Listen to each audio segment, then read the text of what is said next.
Hello and welcome my dear student, welcome again to your educational platform.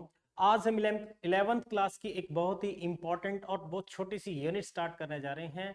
Unit का नाम है thermodynamics.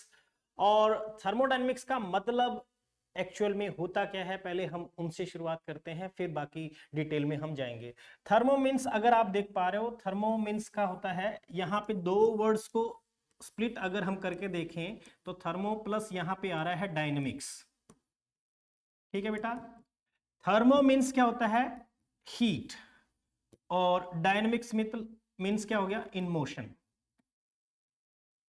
So motion of heat है एक किस्म से। लेकिन कहां से कहां हीट का ट्रांसफर होगा, तो देखिए हम एक्चुअल में कोई पोर्शन कंसीडर करेंगे पूरे यूनिवर्स का। एक स्मॉल पोर्शन हम कंसीडर करेंगे जो अंडर ऑब्जर्वेशन होगा, उसको हम सिस्टम बोलेंगे। और उस सिस्टम के चारों तरफ का जो यूनिवर्स बाकी रह गया उसको हम बोलते हैं सराउंडिंग। सो वेल, सिस्टम और सराउंडिंग के बीच में हीट का यहाँ पे ट्रांसफर होना ही यहाँ थर्मोडायनेमिक्स का मतलब है। ठीक है, thermodynamics, transfer of heat. So thermodynamics एक छोटा सा चैप्टर ही नहीं है, ये पूरी फिजिक्स की ब्रांच है जिसके अंदर हम हीट का ट्रांसफर जो है स्टडी करते हैं। So it is a branch of physics which actually deals with the study of transfer of heat between system and the surrounding. तो हम सबसे पहले बात कर लेते हैं, फर्स्ट लॉ ऑफ थर्मोडायनेमिक्स पे जाएं। वो हमारे लिए एक बहुत इंपॉर्टेंट टॉपिक रहने वाला है आज का, लेकिन उससे पहले हम थर्मोडायनेमिक्स की कुछ और इंपॉर्टेंट टर्म्स को सीख लेते हैं। सबसे पहले सिस्टम किसको बोलते हैं? जैसे मैंने एक चाय का कप लिया, ठीक है, ये चाय का कप है, ये हमारा सिस्टम है, और इसके चारों तरफ का जो यूनिवर्स बाकी बच गया उसको हम सराउंडिंग बोलेंगे। ये सिस्टम भी अब तीन तरह का हो सकता है। सबसे पहले हम ओपन सिस्टम बात करते होते हैं, ओपन सिस्टम, ठीक है। नंबर 2 है close system, close system. Third one है आइसोलेटेड सिस्टम बेटा।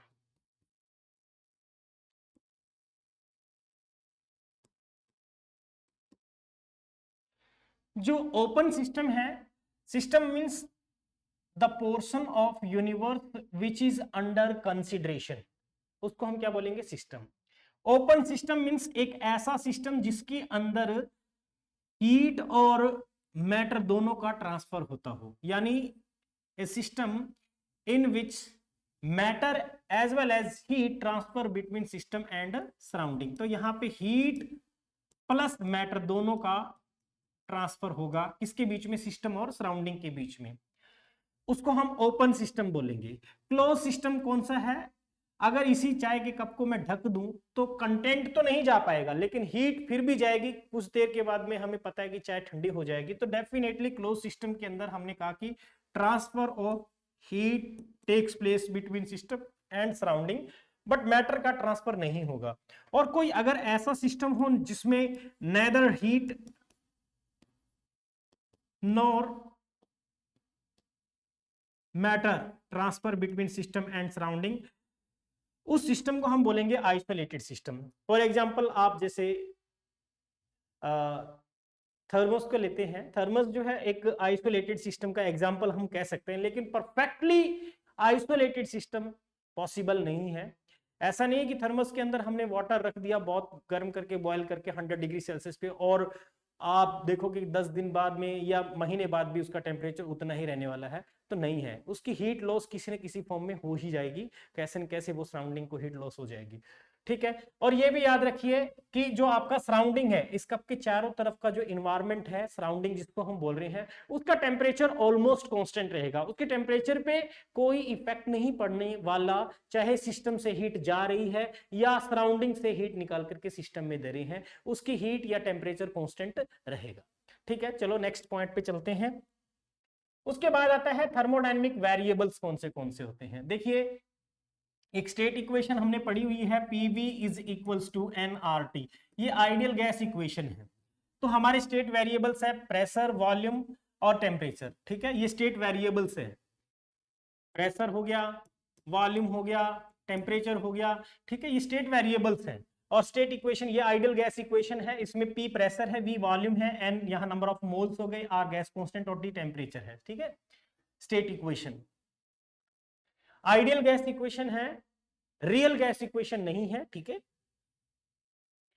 थर्मोडायनेमिक इक्विलिब्रियम किसको कहें भाई, कब कहें कि हमारा जो सिस्टम है वो थर्मल इक्विलिब्रियम में है।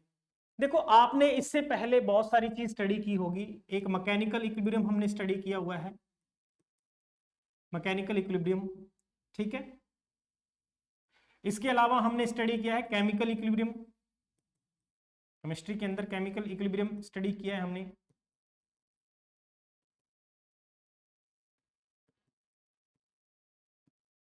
ठीक है, और ये आ गया हमारा थर्मोडायनेमिक इक्विलिब्रियम। अब देखिए केमिकल इक्विलिब्रियम और मैकेनिकल में हमने कहा था कि एक ऐसा सिस्टम जिसमें नेट फोर्स जो है क्या रहता हो, जीरो, या नेट टॉर्क भी जीरो रहता हो, उस सिस्टम को हम क्या कहेंगे, वो मैकेनिकल इक्विलिब्रियम में है। केमिकल इक्विलिब्रियम कब कहते हैं, फॉर एग्जांपल एक रिएक्शन हो रही है H2 प्लस N2, नाइट्रोजन और हाइड्रोजन गैस का, हमने किसी कंटेनर के अंदर इसको रख के देखा कि अमोनिया बन रहा है NH3, ठीक है, ये बन गया। अगर इसको क्लोज कंटेनर में करवाया जाए तो ये, क्योंकि जो rate of formation of product है वो इक्वल है rate of formation of reactant, दोनों डायरेक्शन में होती है। क्लोज कंटेनर के अंदर अगर करवाई जाए तो रिएक्शन कंप्लीट नहीं होती है, ठीक है। सो बेसिकली कहने का मतलब ये केमिकल इक्विलिब्रियम, अगर हम कंटेनर को क्लोज करके इसको चेक करेंगे तो ये केमिकल इक्विलिब्रियम में है, ठीक है। अब बेसिकली यहां पे हम थर्मोडायनेमिक इक्विलिब्रियम की बात करेंगे। जैसे फॉर एग्जांपल मैंने चाय के कप का एग्जांपल लिया था, ये चाय का कप है और इसमें हमने चाय रख रखी है और वो धीरे धीरे अपनी हीट जो है रेडिएट कर रही है, इसमें से हीट कम होती जा रही है, इन्वायरमेंट के टेम्परेचर के बराबर इसका टेम्परेचर हो गया, तो हम बोल देंगे कि वो थर्मल इक्विलिब्रियम में आ गया है। लेकिन फिर भी वो एक तो स्टडी स्टेट में कब आएगी, स्टडी स्टेट का मतलब उसके जो है मॉलिक्यूल्स की रैंडमनेस भी रुक जाए, तो मैकेनिकल इक्विलिब्रियम में आ गया, ठीक है। केमिकल इक्विलिब्रियम भी उसके अंदर कंडीशंस मैकेनिकल इक्विलिब्रियम की भी है, केमिकल की भी है, और थर्मल इक्विलिब्रियम भी। थर्मल इक्विलिब्रियम का मतलब इनका ये सिस्टम है हमारा, और इस सिस्टम से सराउंडिंग के बीच में हीट का ट्रांसफर अब होना रुक गया, ठीक है। तो हम क्या बोलेंगे, सिस्टम और सराउंडिंग के बीच का हीट ट्रांसफर होना जो है वो रुक गया, ना तो हीट इधर से इधर जा रही है ना ही इधर से इधर आ रही है। तो जब हीट का ट्रांसफर होना ही जीरो हो गया तो हम उस प्रोसेस को बोल देंगे या उस सिस्टम को बोल देंगे कि वो थर्मल इक्विलिब्रियम में रीच कर गया है। लेकिन प्रैक्टिकली ऐसा नहीं होता है, प्रैक्टिकली ऐसा नहीं होता है। हमें ये पता है कि बेशक जो है वो बहुत ही इनफाइनेटली स्लो रेट से हीट ट्रांसफर हो रही हो, रुक नहीं गई है, वो इनफाइनेटली स्लो हो गई है, क्योंकि टेम्परेचर डिफरेंस हमने पिछले चैप्टर्स में थर्मल एक्सपेंशन के अंदर हमने स्टडी किया था। डेल्टा क्यू जो है rate of transfer of heat directly proportional होती है, rate of transfer of heat हमने directly proportional to delta T पढ़ा था। जितना ज्यादा टेम्परेचर डिफरेंस होगा हीट का ट्रांसफर उतना ही तेजी से होगा। अब इसमें जैसे जैसे ये ठंडा होता जा रहा है वैसे सिस्टम और सराउंडिंग के बीच का जो टेम्परेचर डिफरेंस है वो नेग्लिजिबल स्मॉल हो गया, इसलिए जो rate of transfer of heat है वो बहुत स्लो हो गया है और हमें लगता है कि सिस्टम जो है थर्मल इक्विलिब्रियम में रीच कर गया। लेकिन एक्चुअल में उस प्रोसेस को हम थर्मल इक्विलिब्रियम ना बोल करके उसको क्या बोलेंगे, क्वासी स्टेटिक प्रोसेस बोलेंगे। क्या बोलेंगे, क्वासी स्टेटिक प्रोसेस, यानी क्वासी स्टेटिक प्रोसेस। स्टेटिक नहीं है वो process, but it seems to be static, क्योंकि उसका जो rate of transfer of heat जो है बहुत ही स्लो हो गया है, इसीलिए वो हमें लग रहा है कि उनके बीच में, सिस्टम और सराउंडिंग के बीच में कोई हीट ट्रांसफर नहीं हो रहा। ऐसी प्रोसेस को हम क्या बोलते हैं, जो बहुत ही स्लो रेट से हीट का ट्रांसफर हो रहा, हमें लगता है कि कोई मूवमेंट ही नहीं हो रही है हीट की, तो ऐसी स्टेज को हम बोलते हैं क्वासी स्टेटिक प्रोसेस। तो थर्मोडायनेमिक इक्विलिब्रियम या थर्मल इक्विलिब्रियम कब अचीव होगा? थर्मल इक्विलिब्रियम का मतलब है, थर्मल इक्विलिब्रियम का मतलब दो सिस्टम के बीच में हीट का ट्रांसफर होना रुक गया हो, यानी उनका टेम्परेचर इक्वल हो गया हो, उस कंडीशन को हम बोलते हैं थर्मल इक्विलिब्रियम। यानी वो सिस्टम जो है, सराउंडिंग के बीच में और सिस्टम के बीच में हीट का ट्रांसफर होना अगर रुक गया हो, उनका टेम्परेचर सेम हो गया हो, तो ऐसे केस में हम उस कंडीशन को बोलेंगे कि सिस्टम जो है हमारा थर्मल इक्विलिब्रियम में रीच कर गया है। सो वेल, अभी हम बात करते हैं सबसे पहले थर्मोडायनेमिक प्रोसेस कौन सी है। थर्मोडायनेमिक प्रोसेस में सबसे पहले प्रोसेस की हम बात करते हैं आइसोथर्मल। वैसे तो आपने पहले भी पढ़ ली होगी, बट फिर भी हम दोबारा से समझ लेते हैं। थर्मोडायनेमिक प्रोसेस में सबसे पहले हम बात कर रहे हैं thermal equilibrium, thermal process, isothermal process. Isothermal process का मतलब टेम्परेचर क्या रहेगा, कांस्टेंट रहेगा बेटा, टेम्परेचर कांस्टेंट रहेगा। यानी एक ऐसी प्रोसेस जो कांस्टेंट टेम्परेचर पे कैरिड आउट की जाए। तो अब टेम्परेचर कांस्टेंट है तो डिफरेंस जो है टेम्परेचर्स का वो क्या हो जाएगा, जीरो।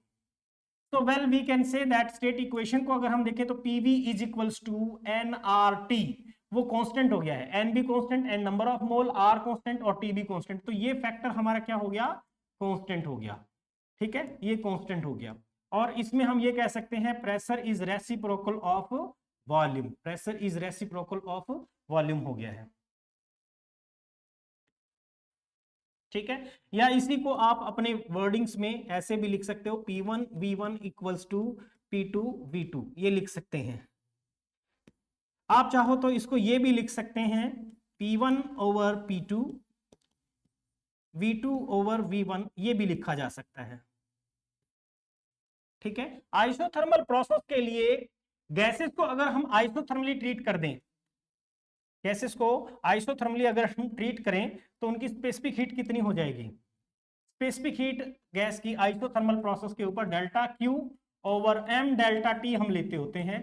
तो आपको पता है कि डेल्टा टी जीरो है तो स्पेसिफिक हीट गैसेस की कितनी हो जाती। ठीक है, ये मैं जो चीज पढ़ा रहा हूं वो क्या है, specific heat of gas. Gas की स्पेसिफिक हीट कितनी हो जाती है, इनफाइनाइट हो जाती है आइसोथर्मल प्रोसेस के लिए। ठीक है, आइसोथर्मल प्रोसेस के लिए, आइसोथर्मल प्रोसेस अगर होगी तो इंटरनल एनर्जी में चेंज भी क्या होगा, जीरो होगा, डेल्टा यू। इंटरनल एनर्जी के बारे में हम आगे सीखेंगे, इंटरनल एनर्जी में चेंज जीरो होगा अगर डेल्टा टी ही जीरो है। ठीक है, specific heat at constant volume की अगर बात की जाए तो वो क्या हो जाएगी, specific heat at constant volume CV. चलो उनके बारे में हम बाद में डिस्कस करेंगे, पहले इतना समझ लीजिए। तो आइसोथर्मल प्रोसेस के लिए मैंने बहुत सारी बातें बता दी। A process which is carried out at constant temperature, ठीक है, और PV is equals to constant। अब मैंने PV is equals to constant बोला है तो ये अगर आप गैस लॉज को देखोगे तो कौन से लॉ को फॉलो कर रहा है, PV is equals to constant, isothermal process है, T कांस्टेंट है तो P is reciprocal of V हम कह रहे हैं, तो बॉयल्स लॉ को फॉलो करिए, यानी बॉयल्स लॉ और आइसोथर्मल प्रोसेस एक जैसी है। इसी के साथ हम अगर दूसरी प्रोसेस की बात करें, इसके अंदर सेकेंड प्रोसेस है जिसको हम बोलते हैं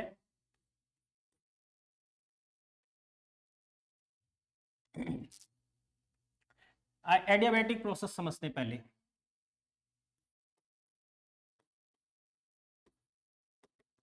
एडियाबैटिक प्रोसेस कौन सी होगी। एडियाबैटिक प्रोसेस का मतलब a process which is carried out at constant heat, मतलब हीट अब सिस्टम और सराउंडिंग के बीच में कह दीजिए कि ट्रांसफर नहीं हो रही है, डेल्टा क्यू जीरो है। डेल्टा क्यू जीरो है तो इसकी state equation PV raise to the power gamma is equals to, मैं लिख सकता हूं कांस्टेंट, इसके लिए इक्वेशन, स्टेट इक्वेशन ये लिखी जाएगी। और we may write it as P1 V1 raise to the power gamma is equals to P2 V2 raise to the power gamma.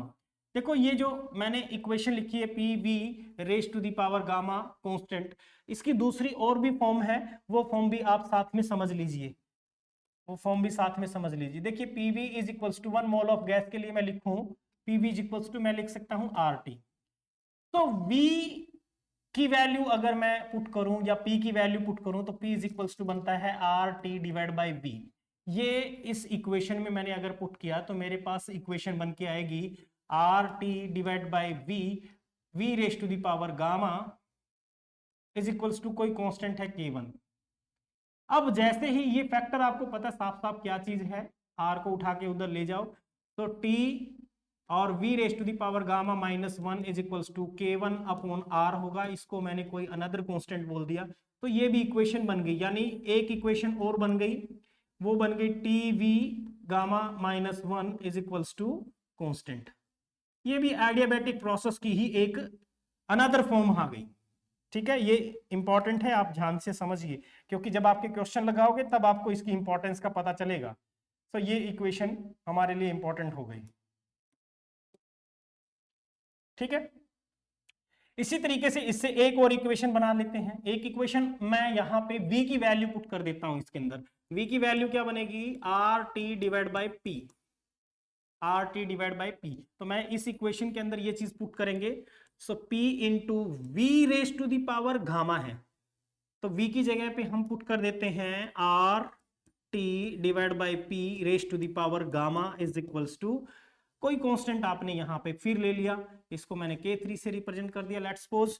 अब ये बनेगा जो भी P और 1 गामा की पावर ऊपर लेके आओगे तो माइनस गामा, P की जो टोटल पावर बन गई वो बन गई P इंटू, यहाँ पे 1 है, इसकी पावर गामा है, ऊपर लेके आओगे तो बेस सेम है, पावर ऐड हो जाएंगी, और r raise to the power gamma t raise to the power gamma is equals to constant K3, और इस r की पावर गामा कांस्टेंट को इसके नीचे लेके जाएंगे तो अनदर कांस्टेंट बन गया K4। तो यानी मेरे पास में एक इक्वेशन और आ गई जिसको मैं लिख सकता हूं P1 माइनस गामा और t minus gamma is equals to constant. तो ये भी इसी की एक एडियाबैटिक प्रोसेस की एक और फॉर्म है इक्वेशन की, ठीक है, ये ध्यान रखिए, ये नोट कर लीजिए।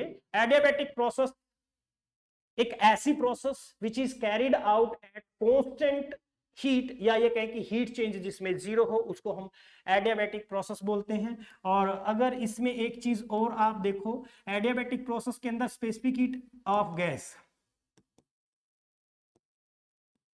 स्पेसिफिक हीट ऑफ गैस वो कितनी हो जाएगी, delta Q over M delta T, तो ये बनेगा 0। स्पेसिफिक हीट एडियाबैटिक प्रोसेस के लिए कितनी होती है, 0 होती है, ठीक है। नेक्स्ट बात कर लेते हैं हम, तीसरी प्रोसेस में आता है हमारे पास में आइसोकोरिक, या इसी को हम आइसो वॉल्यूमेट्रिक बोलते हैं।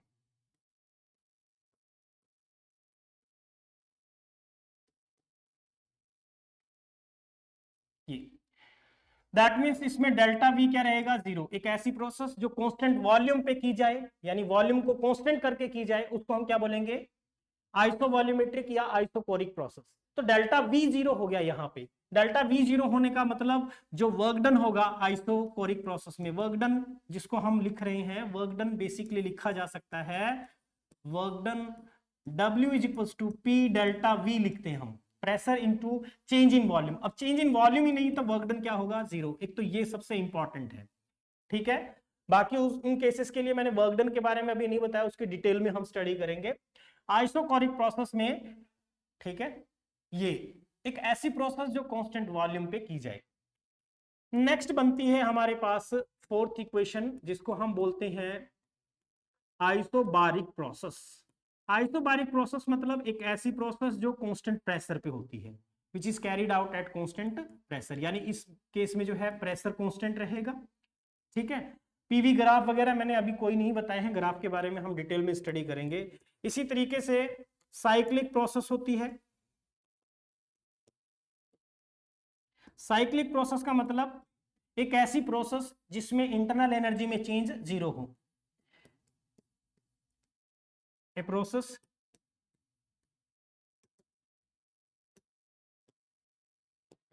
in which change in internal energy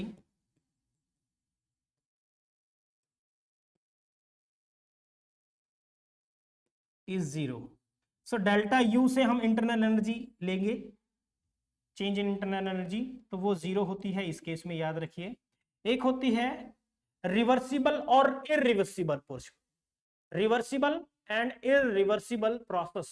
reversible process का मतलब होता है जो हमारी जो प्रोसेस है वो जिस भी स्टेट में है, आफ्टर सम टाइम वो वापस अगर उसी स्टेट में आ जाए, उसका प्रेशर वॉल्यूम टेम्परेचर चेंज हो रहा है नो डाउट, लेकिन वापस उसकी ओरिजिनल स्टेट में आ जाए, तो उसके अंदर हम ये कह सकते हैं कि वो एक साइक्लिक प्रोसेस। अगर साइक्लिक अगर नहीं आती है तो हम ये कह सकते हैं कि वो सीधी सी बात है कि वो अपने ओरिजिनल स्टेट में नहीं आ रही है। इसका मतलब क्या हुआ कि वो इरिवर्सिबल प्रोसेस है। Zeroth law of thermodynamics. Zeroth law simply क्या है, जीरोथ लॉ एक इंपॉर्टेंट लॉ, जीरोथ लॉ ही इसका नाम क्यों पड़ा? देखिए जीरोथ लॉ का जो एक किस्म से है, ये कह सकते हैं कि भाई इसके बारे में अपने को बाद में पता चला, यानी फर्स्ट लॉ ऑफ थर्मोडायनेमिक्स और सेकंड लॉ ऑफ थर्मोडायनेमिक्स बन चुके थे, उसके बाद में ये लॉ बना है। और इसके नंबर के हिसाब से इसको थर्ड लॉ ना कह करके हमने इसको जीरोथ लॉ इसलिए बोलना पड़ा क्योंकि पहले आएगा ये, क्योंकि हमने फर्स्ट लॉ बनाया तो उस टाइम पे फर्स्ट लॉ और सेकंड लॉ जब तक बने तब तक अपने को टेम्परेचर के बारे में कोई इंफॉर्मेशन नहीं थी, लेकिन इस लॉ से अपने को टेम्परेचर के बारे में सबसे पहले पता चला कि टेम्परेचर क्या होता है। उसके बाद में टेम्परेचर स्केल्स वगैरह बने थे। सो बेसिकली ये वो लॉ है जिससे क्या चीज इंट्रोड्यूस हुआ? टेम्परेचर। तो हम ये लिख सकते हैं, इट इंट्रोड्यूस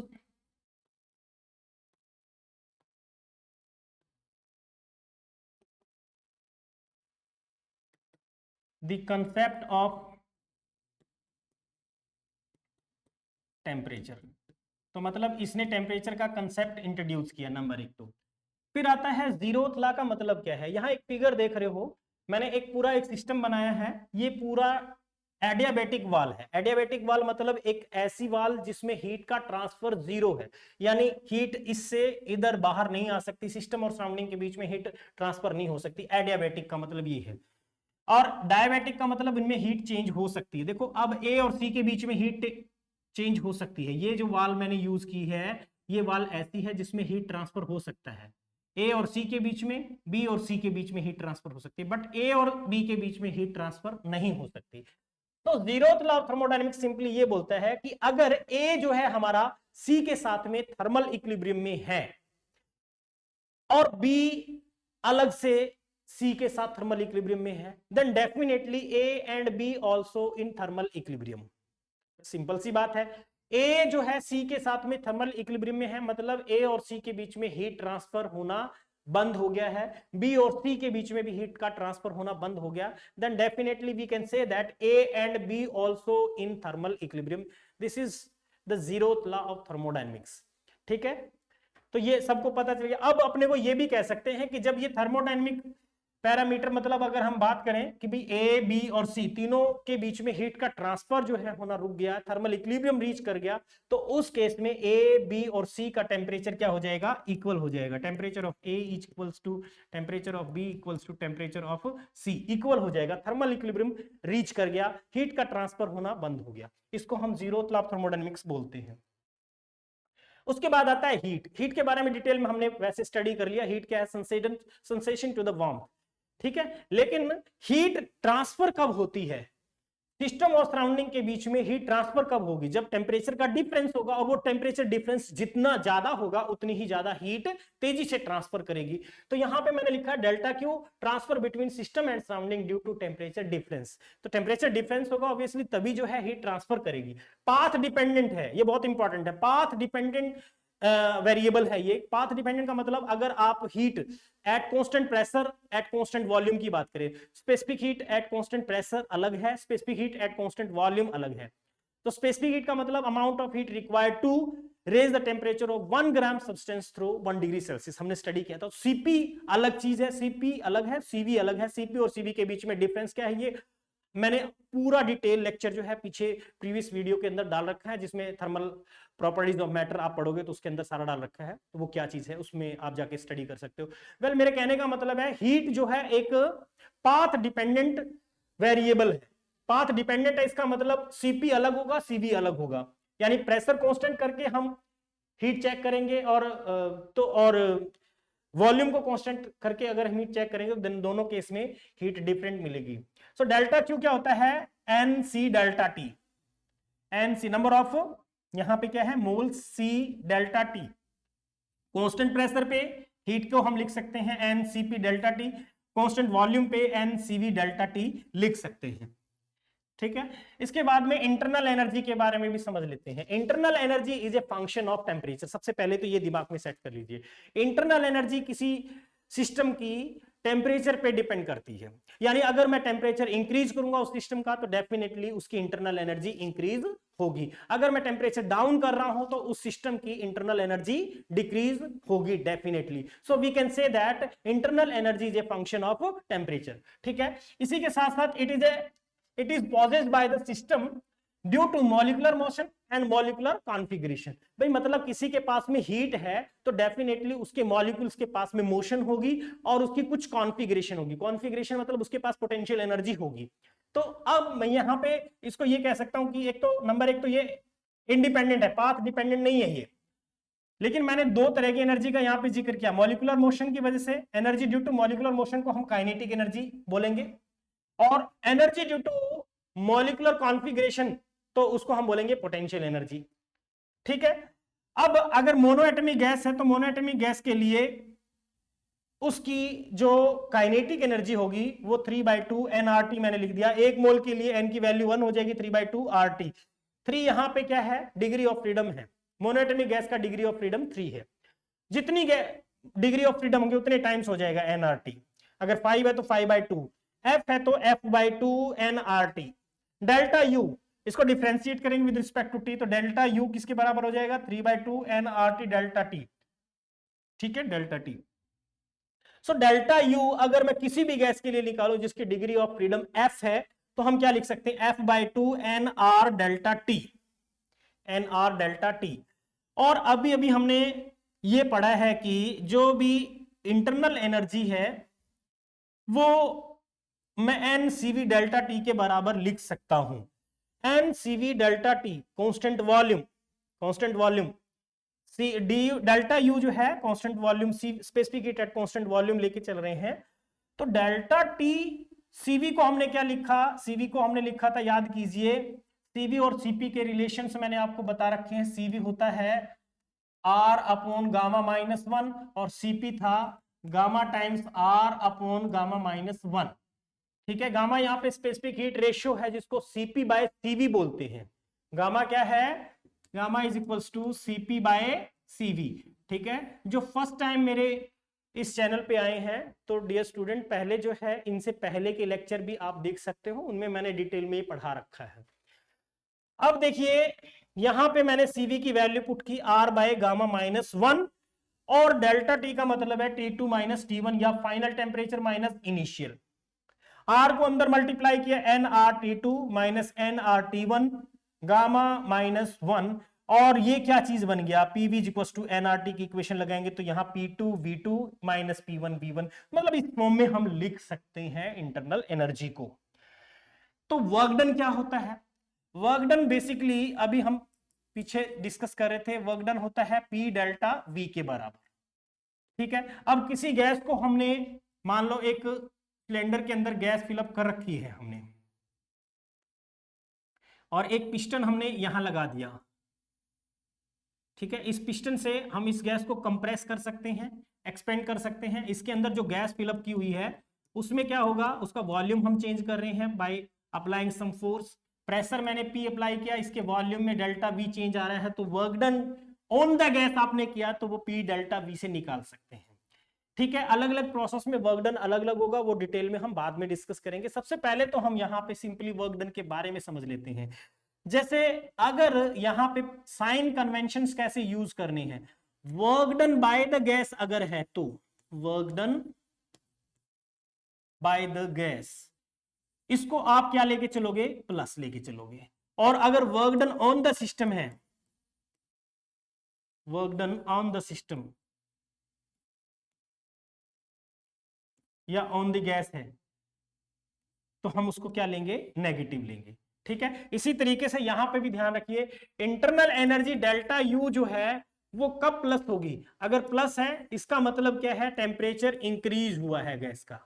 ठीक है, अगर ये माइनस है इसका मतलब उसका टेम्परेचर जो है डिक्रीज हुआ है। ठीक है, ऐसे ही आपने हीट के बारे में, अगर हमने हीट जो है किसी सिस्टम को, मान लो ये मेरे पास सिस्टम है, इसको मैंने हीट दी है, तो डेल्टा U जो है, डेल्टा Q जो है वो हम क्या लेके चलेंगे, इसको प्लस लेके चलेंगे, क्योंकि इंटरनल एनर्जी है वो इंक्रीज की है इससे आपने, या ये कहें कि भी हीट इसकी बढ़ गई, इसमें से हीट निकाली गई है, तो इसका मतलब डेल्टा Q आपने क्या निकाला, माइनस लेके चलेंगे, नेगेटिव लेके चलेंगे। ठीक है, ये वर्क डन के बारे में। वर्क डन अभी हम ग्राफ के बारे में स्टडी करेंगे बाद में डिटेल में, तो वर्क डन वहां ग्राफ के हेल्प से भी हम कैलकुलेट करते हैं। ठीक है, अलग अलग जो प्रोसेस हमने स्टडी की थी उनके अंदर वर्क डन कितना होने वाला है वो हम अलग से डिस्कस करेंगे। ठीक है, इतना समझ आ गया। तो हम बात करते हैं first law of thermodynamics.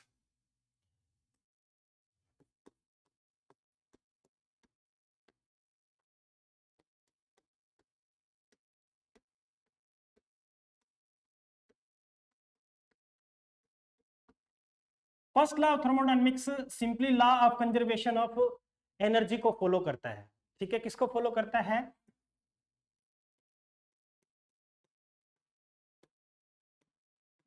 Law of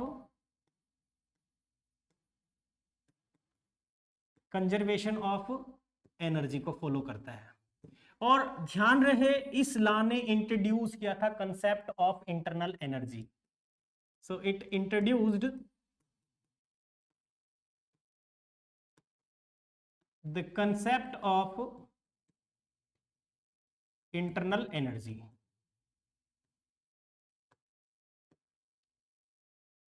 ठीक है, ये इंपॉर्टेंट है। जैसे जीरोथ लॉ ने टेम्परेचर का कंसेप्ट दिया, फर्स्ट लॉ ने अपने को इंटरनल एनर्जी का कंसेप्ट दिया।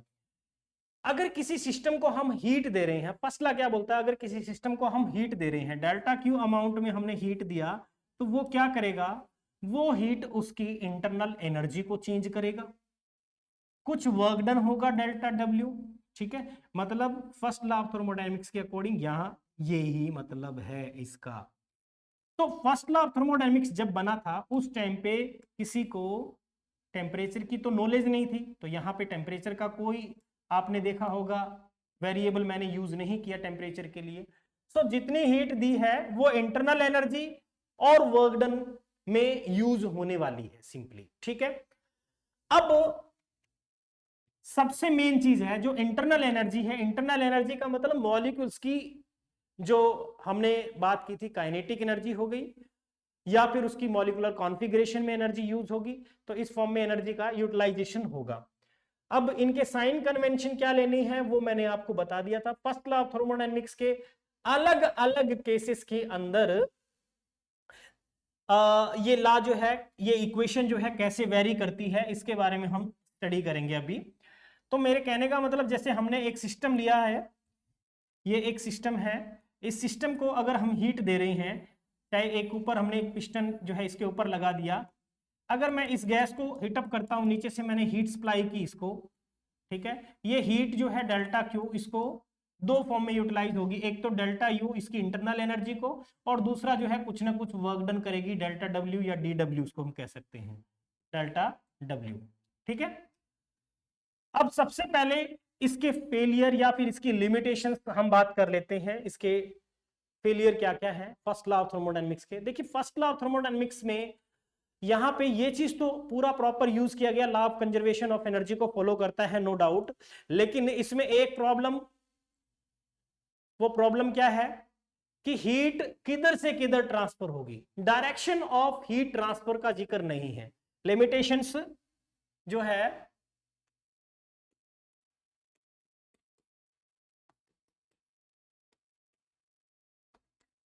First law of thermodynamics, plot number 1,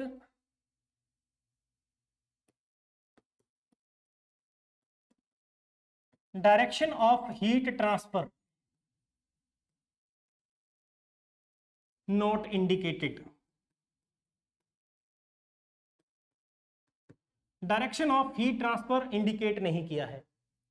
number 2 बात, अमाउंट ऑफ हीट ट्रांसफर,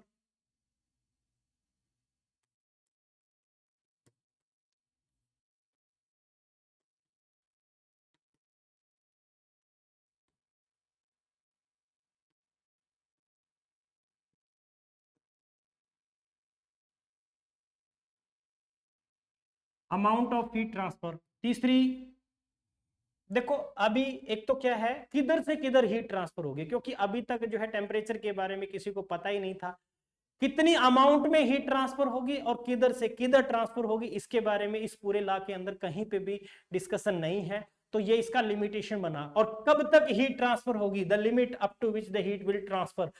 अभी अपने को पता है, आज के एवज में हम बात करें कि सिस्टम और सराउंडिंग के बीच में हीट कब तक ट्रांसफर होगी, जब तक उनका टेम्परेचर इक्वल नहीं हो जाता, तब तक जो है उनके बीच में हीट ट्रांसफर होगी। तो यहाँ फर्स्ट लॉ ऑफ थर्मोडायनेमिक्स के अंदर ऐसी कोई भी चीज नहीं बताई गई है।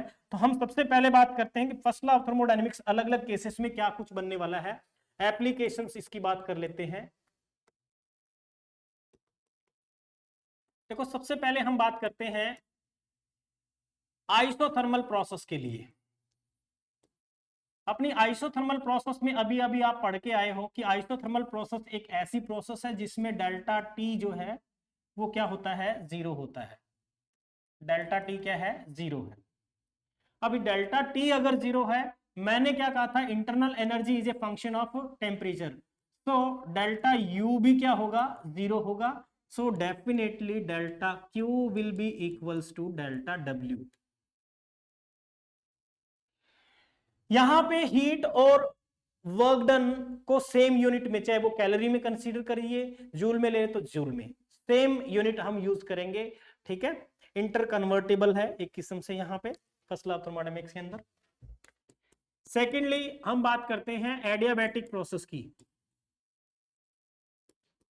एडियाबैटिक प्रोसेस में आपको पता है कि डेल्टा क्यू जो है हमने क्या लिया था, जीरो। अगर डेल्टा क्यू जीरो है तो हम लिख सकते हैं delta U plus delta W equals to zero. मतलब इक्वेशन ये बन जाएगी, या हम ये लिखें कि delta U is equals to minus of delta W, या delta W is equals to minus of delta U. ठीक है, ये एप्लीकेशन है जो हम स्टडी कर रहे हैं।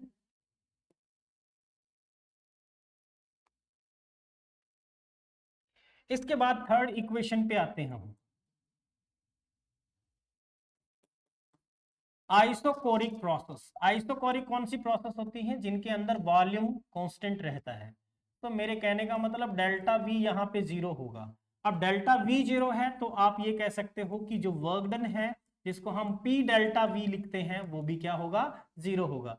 तो फर्स्ट लॉ ऑफ थर्मोडायनेमिक्स इसके लिए क्या बनेगा, delta Q is equals to delta U. Simply ये बन जाएगा। कई बार ये डायरेक्ट, ये जो मैं जो चीज लिख रहा हूं यही पेपर में पूछ ली जाती है, तो अच्छे से तैयार रखिए। ठीक है, स्पेशली जो स्टूडेंट नीट जेई का है, उनको क्वेश्चन करते हुए स्टेटमेंट को ध्यान से समझना है कि वो आइसोथर्मल है, एडियाबैटिक है, आइसोबारिक है, किस टाइप की प्रोसेस है, उसी के अकॉर्डिंग उसको ट्रीट करना है। ठीक है, नेक्स्ट आता है आइसोबारिक प्रोसेस। आइसोबारिक प्रोसेस की जब हम बात करेंगे तो इसमें अपने को पता है प्रेशर कांस्टेंट रहने वाला है। तो यहाँ पे delta Q is equals to हम लिख सकते हैं डेल्टा यू, इंटरनल एनर्जी वैसी की वैसी रहेगी, प्रेशर जो वॉल्यूम V2 माइनस V1 होगा ये आ जाएगा, ये as it is equation use करेंगे। साइक्लिक प्रोसेस की अगर बात की जाए, अभी हम पढ़ चुके हैं साइक्लिक प्रोसेस कौन सी बताई मैंने, जिसमें इंटरनल एनर्जी में चेंज क्या रहता हो, जीरो। भाई इंटरनल एनर्जी में चेंज अगर जीरो होगा तो हमारा फर्स्ट लॉ ऑफ थर्मोडायनेमिक्स बनेगा delta Q is equal to delta W. Differential form में भी यूज कर सकते हैं, डी क्यू डी डब्ल्यू ऐसे फॉर्म में भी यूज किया जा सकता है। तो उस केस में ये बन जाएगा, या इसी को आप चाहो तो डी डब्ल्यू जहां पे आ रहा है वहां पे पी डेल्टा वी लिख सकते हैं। ठीक है, वहां पी डेल्टा वी लिख सकते हैं। हाँ जी, सिक्स्थ पॉइंट पे आते हैं। सिक्स्थ पॉइंट में हम बात करते हैं melting process.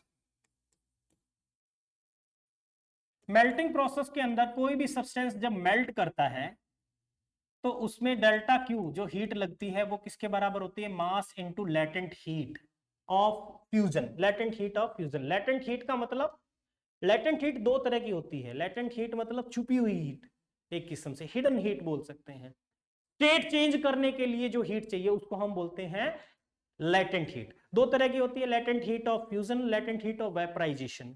Latent heat of fusion में क्या रहता है, 0 डिग्री सेल्सियस अगर वाटर के केस में बात करें तो at particular constant temperature freezing point के ऊपर, फ्रीजिंग पॉइंट के ऊपर स्टेट चेंज करने के लिए, सॉलिड से लिक्विड में जाने के लिए मिनिमम हीट कितनी चाहिए, उस हीट को हम बोलते हैं लेटेंट हीट ऑफ फ्यूजन। और एट बॉइलिंग पॉइंट, अगर बॉइलिंग पॉइंट की बात करें, किसी भी सब्सटेंस के बॉइलिंग पॉइंट पे उसकी स्टेट चेंज करने के लिए, यानी लिक्विड टू गैस में कन्वर्ट होने के लिए मिनिमम हीट कितनी चाहिए, उसको हम बोलते हैं latent heat of vaporization. Latent heat जो भी होती है m इंटू एल लेंगे, लेटेंट हीट ऑफ फ्यूजन या latent heat of vaporisation.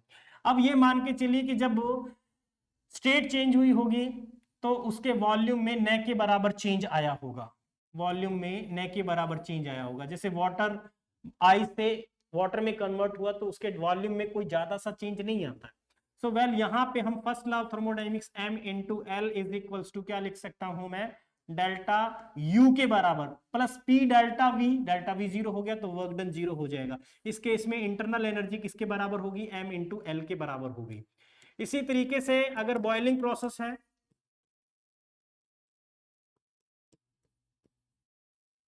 Boiling process में डेल्टा Q तो ठीक है भाई, हम m इंटू एल लिखेंगे, लेटेंट हीट ऑफ वेपराइजेशन लिखेंगे, लेकिन इस बार वॉल्यूम डेल्टा V जीरो नहीं होगा, जो भी होगा V2 माइनस V1, वो डिपेंड करेगा कि आपने टेम्परेचर डिफरेंस कितना दिया है। सो इस केस में हम लिख सकते हैं m into L, first law of thermodynamics हमारा बना m into L is equals to delta U plus P delta V यानी V2 माइनस V1 हम लिख सकते हैं। So first law of thermodynamics अलग अलग फॉर्म में, मेयर्स फॉर्मूला भी इसी के अंदर आ जाता है।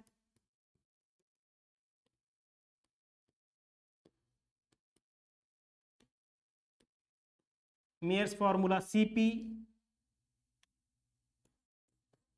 Minus Cv is equals to gas constant, ठीक है। तो देखिए ये मैंने अलग अलग स्टेट के अंदर फर्स्ट लॉ ऑफ थर्मोडायनेमिक्स को डिटेल में समझा दिया, उनकी एप्लीकेशंस बता दी। तो आज हम first law of thermodynamics study करेंगे। नेक्स्ट लेक्चर में हम पीवी ग्राफ स्टडी करेंगे, जितने भी हैं अलग अलग, किसका स्लोप कितना होता है, ये सारी, ठीक है। उसके बाद थर्मल आइसोथर्मल एक्सपेंशन या कंप्रेशन क्या होता है, एडियाबैटिक कंप्रेशन या एक्सपेंशन, और उसमें वर्क डन कितना होता है, ये सारी चीज हम डिटेल में स्टडी करेंगे। और आज के लिए इतना ही। बने रहिए एग्जाम हट टीम के साथ, इसी उम्मीद के साथ कि आप बहुत अच्छी से मेहनत करोगे और जल्दी से जल्दी अपना एग्जाम क्वालिफाई करोगे, whether you are preparing for the board exam और नीट और JEE. Thank you, good luck.